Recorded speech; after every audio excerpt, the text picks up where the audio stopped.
आज सुबह सुबह मैं अपनी छत पर आता हूँ और देखता हूँ कि चाचा का लौंडा अकेले ही बैट बॉल खेल रहा है। ये तो लेटेस्ट न्यूज है। फिर मैं इसके पास जाकर इससे बोलता हूँ कि अकेले क्यों खेल रहा है, मुझे भी खिला ले भाई। भैया पहले 10-20 कर लो। बात तो सही कह रहा है, खेल की शुरुआत 10-20 से ही कर लेते हैं। खेल चालू होने ही वाला था कि इतनी देर में मेरी चुड़ैल रूपी बहन आ गई और फिर ये मुझसे कहने लगी कि भैया मुझे भी खेलना है बैट बॉल। फिर मैं इससे कहता हूँ कि आज तू नहीं खेलेगी, मैं और सिर्फ चाचा का लौंडा खेलेंगे। मैं इससे अपनी हिंदी भाषा में मना करता हूँ कि तू नहीं खेलेगी, फिर भी ये मेरे पीछे पड़ जाती है। तो फिर मैं कह देता हूँ चल कोई बात नहीं खेल ले। अब 3 जन हो गए थे तो 10-20 तो हो नहीं पा रहा था, तो मैंने स्टोन पेपर सीजर खेला जिसमें मैं ही जीता और हर बार की तरह बल्ला मेरे हाथ में। फिर जल्दी जल्दी मैं अपनी चल्ला तो ले लेता हूँ और जब बारी इन लोगों की आती है तो मैं उल्टे पैर वापस जाने लगता हूँ और इन लोगों से एक बढ़िया सा बाय कर देता हूँ।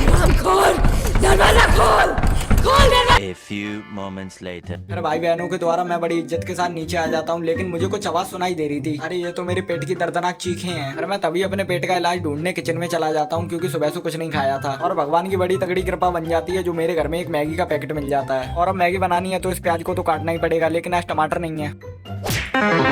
और अब बारी आ जाती है इस प्याज को डालने की और फिर मेरी स्पेशल मैगी बनने लग जाती है। A few moments later. तो अब मेरी मैगी बनके तैयार है तो मैं इसे जल्दी जल्दी खा लेता हूँ। लेकिन एक सेकंड, इतनी देर तक देखते रहे तो आप लोगों को भी तो खानी होगी। नहीं दूंगा ऐसे, 10 रुपए की आती है, जल्दी बनाओ जाके, और जा रहे हो तो उस लाल वाले बटन पे मैगी मारते हुए जाना।